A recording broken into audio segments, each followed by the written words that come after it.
Ketika berbicara tentang Islam, maka Al-Quran menjadi hal pertama yang tidak bisa dipisahkan dari kehidupan umat Islam.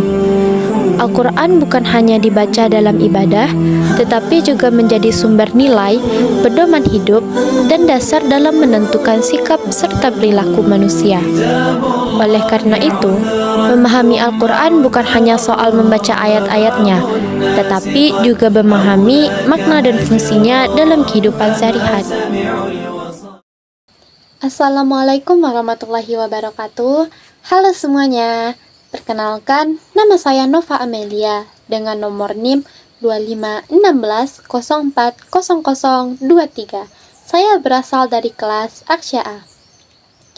Video ini dibuat untuk memenuhi tugas ujian akhir semester 1 pada mata kuliah pengantar studi Al-Quran dan Hadis. Nah, pada kesempatan ini saya akan menjelaskan tentang Al-Quran, di mana saya akan bahas 3 subbab. Yang pertama adalah pengertian Al-Quran, yang kedua nama-nama lain Al-Quran, dan yang ketiga adalah kedudukan serta fungsi Al-Quran. Nah, kita sebagai umat Islam tentu harus memahami apa itu Al-Quran. Nah, maka daripada itu, simak penjelasan saya pada video berikut ini. Jika dilihat secara bahasa, kata Al-Quran berasal dari bahasa Arab, yaitu kata qoro'a, yaqru'u, qur'ana, yang maknanya adalah membaca atau bacaan. Dengan pengertian ini, kita dapat memahami bahwa Al-Quran memang diturunkan untuk dibaca, dilafalkan, dan diulang-ulang oleh umat Islam, baik dalam ibadah maupun dalam kegiatan sehari-hari.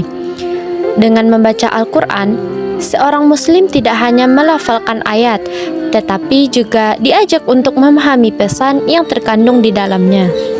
Sedangkan secara istilah, Al-Quran adalah kalamullah yang diturunkan kepada Nabi Muhammad melalui malaikat Jibril, yang diturunkan secara mutawatir dan membacanya bernilai ibadah. Karena membaca Al-Quran adalah nilai ibadah, maka setiap huruf yang dibaca bernilai pahala bagi orang yang membacanya. Dan Al-Quran dijaga keasliannya dan menjadi pedoman hidup bagi umat Islam hingga akhir zaman. Selain dikenal dengan nama Al-Quran, kitab suci umat Islam ini juga memiliki beberapa sebutan lain. Nama-nama tersebut bukan sekedar istilah, tetapi menggambarkan fungsi dan kedudukan Al-Quran itu sendiri. Di antaranya adalah Alkitab, yang menunjukkan bahwa Al-Quran merupakan pedoman tertulis yang menjadi rujukan hidup umat Islam. Kemudian ada Al-Furqan, yang berarti pembeda, karena Al-Quran membimbing manusia dalam membedakan mana yang benar dan mana yang salah. Al-Quran juga disebut Az-Zikir, yaitu peringatan agar manusia tidak melenceng dari jalan yang benar. Selain itu, terdapat nama At-Tanzil, yang menegaskan bahwa Al-Quran adalah wahyu yang diturunkan langsung dari Allah Subhanahu wa Ta'ala. Dalam Islam, Al-Quran menempati posisi yang sangat penting, yaitu sebagai sumber utama ajaran Islam. Al-Quran menjadi dasar dalam penetapan hukum, penuntun dalam beribadah, serta pedoman dalam membentuk akhlak manusia. Secara lebih rinci, Al-Quran berfungsi sebagai petunjuk hidup yang mengarahkan manusia pada jalan yang benar. Selain itu, Al-Quran juga berfungsi sebagai sumber hukum Islam, pedoman akhlak, rahmat bagi seluruh alam, serta penenang hati bagi orang-orang yang beriman. Oleh karena itu, Al-Quran tidak hanya dibaca, tetapi juga perlu dipahami dan diamalkan di dalam kehidupan sehari-hari.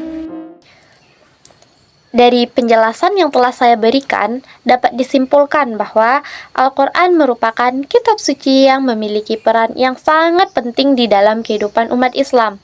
Mungkin sekian penjelasan yang dapat saya berikan. Terima kasih kepada yang telah menonton, dan saya akhiri dengan wabillahi taufiq wal hidayah. Wassalamualaikum warahmatullahi wabarakatuh.